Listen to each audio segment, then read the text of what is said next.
Every cycle begins long before we ever notice it, not with an action, but with a belief, a quiet belief, a comfortable belief, the kind of belief that doesn't announce itself because it doesn't need to.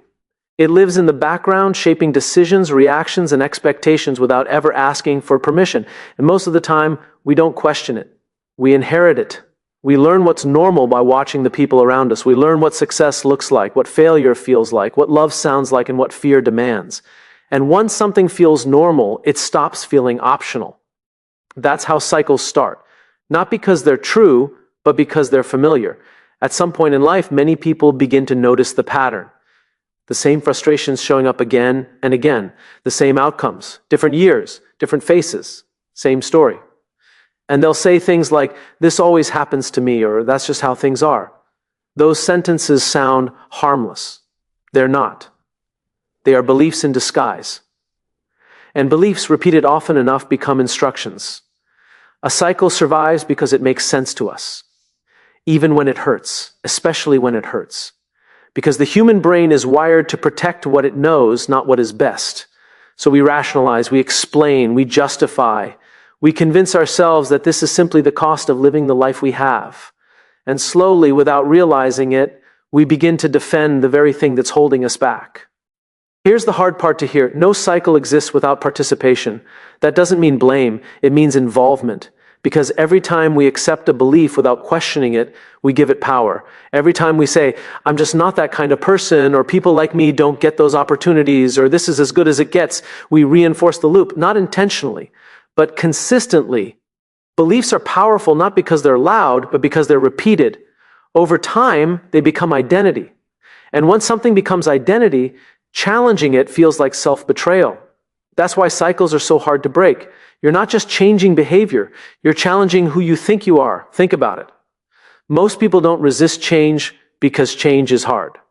They resist change because change threatens a belief they've built their life around, a belief about their worth, their limits, their role in the world.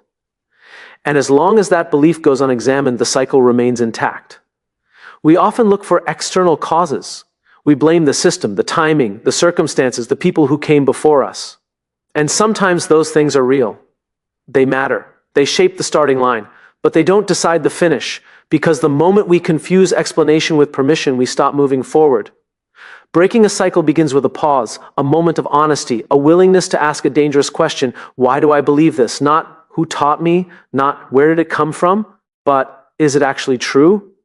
That question alone has the power to disrupt years of repetition, because many of the beliefs running our lives were never tested.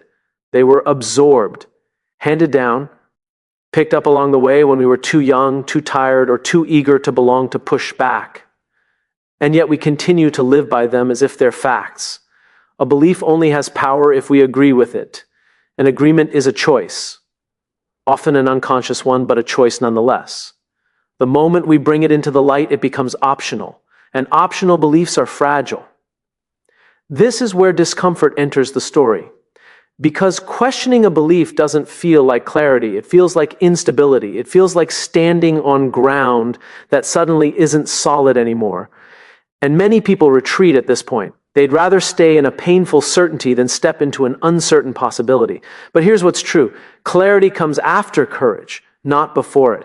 You don't wait to feel ready to challenge a belief. You challenge the belief to find out what you're capable of. Cycles don't demand strength to continue. They demand obedience. They ask you to keep doing what you've always done, thinking what you've always thought, and expecting what you've always expected. Breaking them, on the other hand, requires intention. It requires deciding that familiarity is no longer a good enough reason. When you change a belief, behavior follows, not instantly, not perfectly, but inevitably. Because actions are downstream from beliefs. You don't need more discipline, you need a better reason. You need a belief that serves where you're going, not where you've been. And this is the moment where responsibility becomes empowering. Because responsibility isn't about fault. It's about authorship. It's the decision to stop living life on default settings, to stop inheriting conclusions that were written by someone else's fear, limitations, or unfinished work. Breaking the cycle doesn't mean rejecting your past. It means refusing to be ruled by it. It means honoring what came before by choosing better with what comes next. The cycle begins with a belief, and the cycle ends the moment you decide that belief no longer gets to decide for you. Most people think change begins with action. Do something different, try harder, push more. But real change doesn't start with movement. It starts with awareness. And awareness is uncomfortable because it asks us to look at ourselves without the stories we tell to feel better. You can't break what you refuse to see. Patterns don't announce themselves. They hide in routines, in reactions, in the way you respond under pressure, in the excuses that come out automatically, in the moments where you say, I don't know why I do this. The truth is, you do know. You just haven't slowed down long enough to listen. Awareness begins the moment you stop numbing and start noticing. Noticing how you talk to yourself when things go wrong. Noticing the tone you use when you're challenged. Noticing what you avoid, what you delay, what you defend. Because what you defend most fiercely is often where the cycle lives. We like to believe we're self-aware. Most of us aren't. We're self-familiar. We recognize our habits, but we don't question them. We know our flaws, but we wear them like fixed traits instead of unfinished work. We say things like, that's just how I am, as if awareness means acceptance, and acceptance means permanence. Awareness is not judgment, it's observation. It's the ability to look at your own behavior. The way you'd look at someone you care about deeply, with honesty, without cruelty, with curiosity, not excuses. The reason awareness is so rare is because it threatens the comfort of denial. Denial isn't lying to others. It's lying to yourself just enough to get through the day. It sounds reasonable. It sounds logical. And it keeps the cycle running quietly in the background. Awareness interrupts that loop. It's the moment you realize that the same argument keeps happening, just with different people. That the same opportunity keeps slipping away, even though the details change. That the same dissatisfaction follows you, no matter where you go. And instead of asking, why does this keep happening to me, you ask, what part of this am I participating in?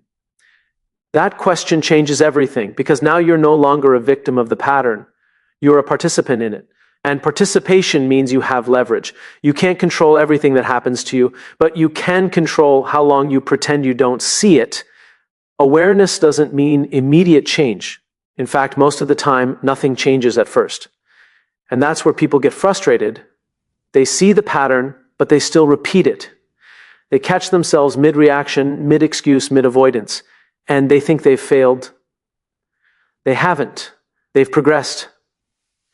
Awareness creates a gap, a small one at first, a pause between impulse and action. And in that pause lives choice. Without awareness, there is no pause. There is only reaction. The same reaction over and over again. Cycles survive on speed, on autopilot, on unconscious repetition. Awareness slows everything down. It forces you to feel what you've been avoiding. And that's why it's so uncomfortable. When you become aware, you start noticing the cost of staying the same, the cost of avoiding the conversation, the cost of not setting the boundary, the cost of pretending you don't care when you do. And once you see the cost clearly, you can't unsee it. That's the point of no return. From that moment on, staying the same requires effort. Ignorance is no longer available. Every repeated behavior now comes with a quiet voice that says, you know better. And while that voice can feel annoying, it's actually the sound of growth.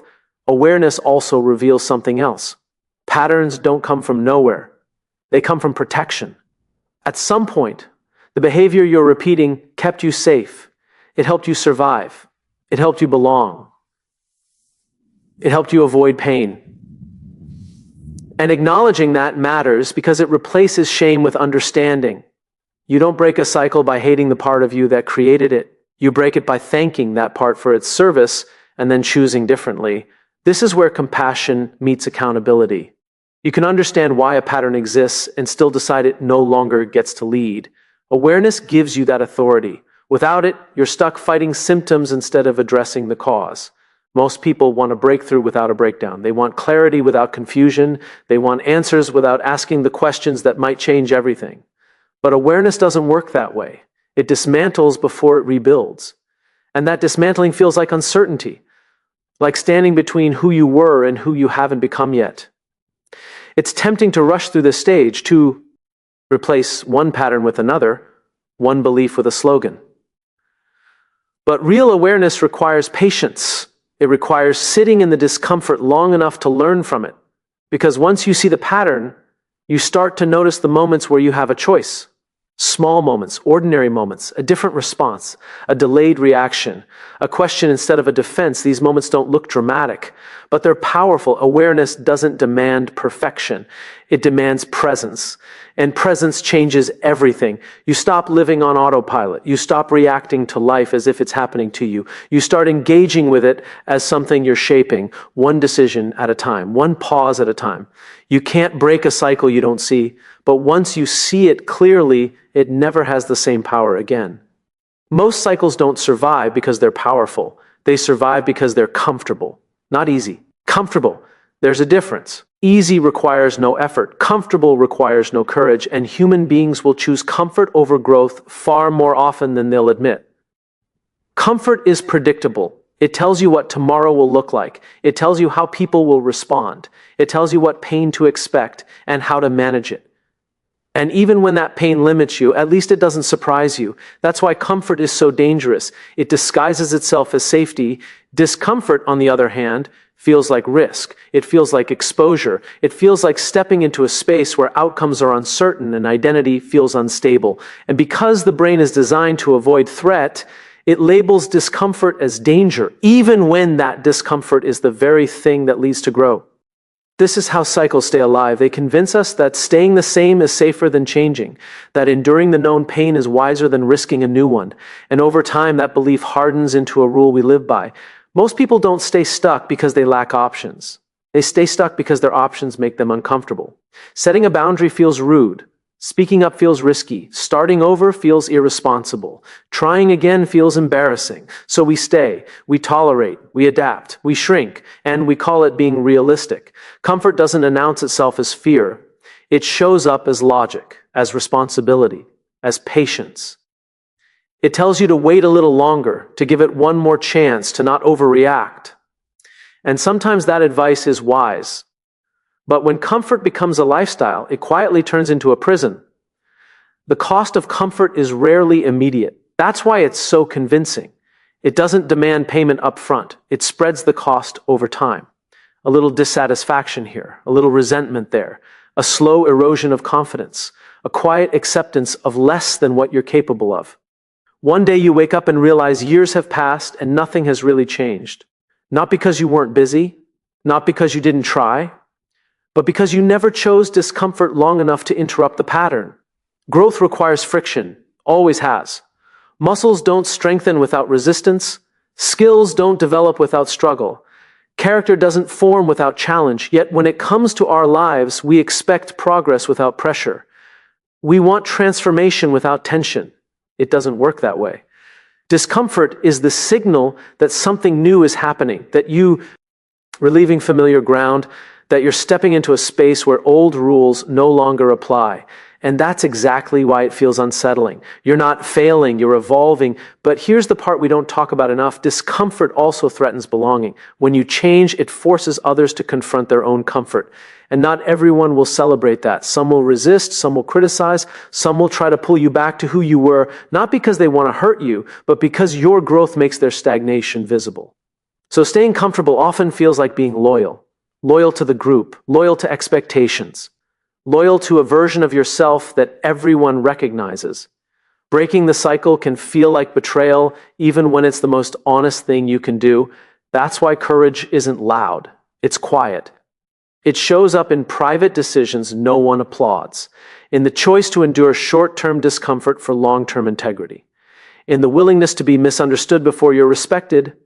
Comfort asks, how do I avoid pain? Growth asks, what pain is worth it?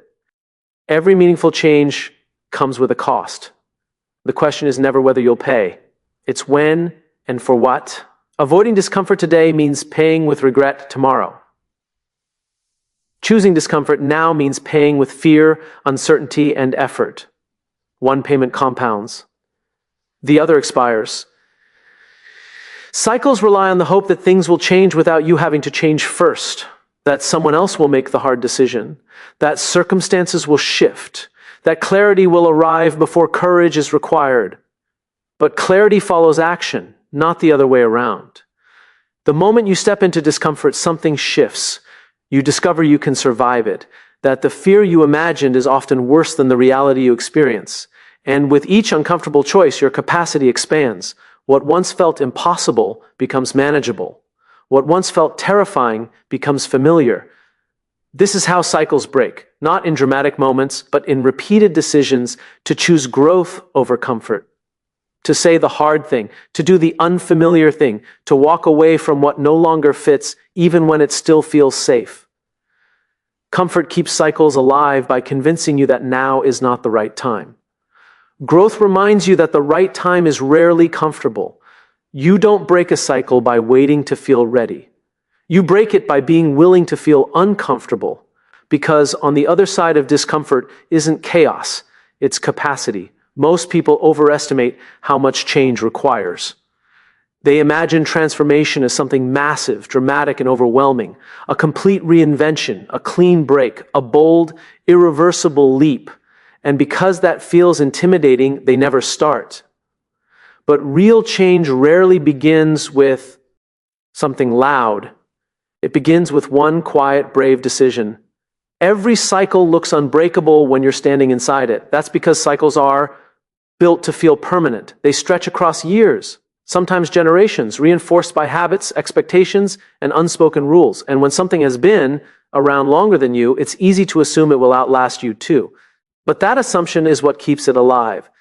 Cycles don't end when everyone agrees they should. They end when someone decides they've had enough. One decision is all it takes to introduce a crack. Not because the decision fixes everything, but because it changes the direction of the story. It's the moment where repetition stops being automatic and starts being optional. And that moment belongs to individuals, not groups. History doesn't move because of consensus. Families don't heal because everyone is ready. Cultures don't evolve because it's convenient. They change because one person goes first. That person is rarely the loudest in the room. They're often the one who's tired of pretending, tired of repeating explanations that no longer make sense, tired of living a life that looks acceptable on the outside but feels empty on the inside, and eventually tired becomes brave. Bravery is misunderstood. We think it means confidence, certainty, or fearlessness. It doesn't. Bravery is acting while the fear is still there. It's choosing integrity over approval. It's deciding that short-term discomfort is worth long-term alignment. When you make that first brave decision, you don't immediately feel empowered. You feel exposed, vulnerable, alone. Because when you step out of the cycle, there's no script, no familiar reactions, no guarantee of support. And that uncertainty can be paralyzing. But here's what happens next. The world adjusts. Not all at once, not perfectly, but slowly, quietly, in ways you don't notice until later. People respond differently. New opportunities appear. Old dynamics lose their grip. Not because the world suddenly changed, but because you did. One decision has ripple effects you can't predict. A boundary teaches others how to treat you. An honest conversation changes what's possible in a relationship. A refusal to continue a pattern forces everyone involved to confront it. This is why breaking cycles often creates resistance. When you change your behavior, you disrupt the system. And systems don't like disruption. They push back, they test you. They wait to see if this new version of you is temporary or real. That's where consistency matters. The first brave decision cracks the cycle. The next few reinforce the break. And over time, what once required courage becomes character. What once felt risky becomes normal. This is how generational change actually happens. Not through grand speeches or perfect plans, but through repeated, values-driven choices made by people willing to endure discomfort without immediate reward. You may never see the full impact of your decision, and that's okay. Because not all progress is meant to be witnessed by the person who starts it. Some change is planted like a seed, growing quietly long after you've moved on.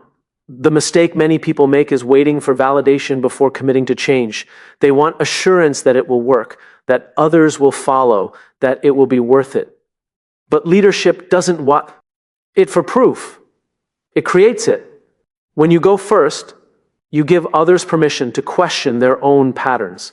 Even if they never say it out loud, even if they resist at first, your courage becomes a mirror, and mirrors are uncomfortable. but they're also powerful. One brave decision can rewrite the expectations others have of you, and more importantly, the expectations you have of yourself. It resets what you're willing to tolerate. It raises the standard of what feels acceptable, and standards shape outcomes. This is where meaning enters the conversation. Breaking a cycle isn't just about personal improvement, it's about contribution. It's about deciding that your life will be evidence that change is possible, that patterns can be interrupted, that the future doesn't have to look like the past. You don't need permission to do that. You don't need agreement. You don't need to have all the answers. You need one decision that aligns with who you're becoming, not who you've been. Because cycles don't end when circumstances change. They end when someone is brave enough to change first.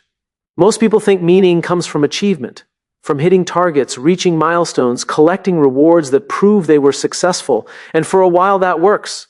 The applause feels good, the recognition feels earned. But eventually the feeling fades. And when it does, a question quietly appears: is this all there is? Meaning doesn't come from what you get, it comes from what continues after you. Breaking a cycle is one of the few acts in life whose impact stretches beyond your own experience. When you interrupt a pattern, you're not just improving your circumstances, you're changing the environment that shapes everyone who comes after you. And that's where meaning lives, not in the moment, but in the legacy. Cycles don't just affect individuals, they shape cultures, families, teams, and organizations. They define what's acceptable, what's rewarded, and what's ignored. When a cycle remains unbroken, it teaches the next generation what to expect and what to settle for. And when someone finally interrupts it, they introduce a new possibility. That possibility matters more than you may ever realize. You might never meet the person who benefits most from your courage. You might never see the doors that open because you refuse to accept the old rules. But the absence of your action would have been felt just as deeply. Meaning often hides in consequences we never witness. This is why breaking a cycle feels different from chasing success. Success is immediate. Meaning is patient. Success asks, what did I achieve? Meaning asks, what did I change? When you break a cycle, you're saying something important without using words. You're saying that fear doesn't get the final say, that convenience isn't the highest value, that repeating the past is not the same as honoring it. These messages ripple outward, shaping behavior in ways you can't control and shouldn't try to. People are always watching, not in the way that creates pressure, but in the way that creates permission. They notice what you tolerate. They notice what you challenge. They notice what you walk away from. And whether you intend it or not, those choices become reference points. Meaning is built when your life becomes a reference point for something better. This is especially true when the cycle you break was never discussed openly. The unspoken patterns, the normalized dysfunction, the habits everyone jokes about, but no one addresses. When you interrupt those, you don't just create change, you create language. You make it possible for others to name what they've felt but never articulated. That's powerful. It takes courage to accept that your role in life may be to be the bridge, not the destination, to be the one who absorbs the discomfort so others don't have to do the hard work of change, knowing the greatest benefits may belong to people you'll never meet, but that's what makes it meaningful. Meaning doesn't demand perfection, it demands intention. It asks you to live in a way that's aligned with values that outlast circumstances. When you break a cycle, you're choosing values over convenience. You're choosing responsibility over resentment. You're choosing contribution over comfort. And those choices shape identity. You stop asking, what do I want right now? You start asking, what kind of future am I helping to create? This shift changes how you make decisions. Short-term wins lose their appeal when they undermine long-term integrity. Temporary relief feels hollow when it reinforces a pattern you've worked hard to dismantle. Meaning acts as a compass, not a reward. It doesn't make decisions easier, but it makes them clearer. Breaking a cycle also reframes sacrifice. What once felt like loss begins to feel like investment. The time, energy, and discomfort you endure stop feeling wasted when you realize they're building something bigger than you, something durable, something that doesn't disappear when motivation fades. That's the difference between change and transformation. Change adjusts behavior. Transformation reshapes what you believe is possible. When you live in a way that reflects transformation, others feel it, not as pressure, but as possibility. They see proof that the old story isn't the only one available, and that proof matters more than advice ever could. You don't need to preach. You don't need to convince. You just need to live it consistently, because consistency turns intention into culture. And culture is what survives you. Breaking the cycle is not the end of the journey. It's the beginning of something that continues long after you're gone. Long after your name fades from memory. Long after the details are forgotten. What remains is the standard you set, the expectation you changed, the future you made easier for someone else. That is meaning. Not what you built for yourself, but what became possible because you were willing to go first. Breaking the cycle is not a moment. It's a commitment, a quiet daily decision to live with intention instead of tense, with courage instead of convenience. By the time you reach the end of this journey, one truth becomes clear: cycles don't define you. Your choices do. You were never meant to simply repeat what came before you. You were meant to examine it, learn from it, and decide what deserves to continue and what ends with you. That responsibility isn't a burden, it's a privilege, because not everyone becomes aware enough, brave enough, or willing enough to choose differently. The cycle begins with belief. It weakens with awareness. It survives through comfort. It cracks with courage, and it finally ends when meaning becomes bigger than fear. That's the path. Not straight, not easy, but deeply human. You may not always feel strong while breaking the cycle. There will be moments of doubt, loneliness, and resistance, both from others and from within yourself. That doesn't mean you're doing it wrong. It means you're doing something rare. Growth often feels like loss before it feels like freedom. What matters is not perfection, but persistence. Not dramatic change, but consistent alignment. Each time you pause instead of reacting, choose discomfort over familiarity, or act in service of something larger than yourself, you weaken the grip of the past and strengthen the future. And here's the most important part. You don't break the cycle just for yourself. You do it for the people who will never have to heal from what you chose to end. You do it for the standards that will feel normal because you raised them. You do it for the future that will look different simply because you are willing to go first. Legacy is not built in grand gestures. It's built in small, brave deaths. Ions repeated over time. Decisions no one applauds. Decisions that feel invisible in the moment. But those decisions compound. They shape environments. They redefine what's acceptable. They quietly change lives. One day, someone will benefit from your courage without ever knowing your name. They'll walk into a healthier space, a safer relationship, a stronger culture, and they'll assume that's how it's always been. That assumption is the proof that the cycle was truly broken. So if you ever wonder whether it's worth it, remember this. The work you're doing now is creating a future where strength doesn't come from survival, but from choice, where growth doesn't require pain because someone before them did the hard work. The cycle ends when you decide it does. And what begins after that is bigger than you.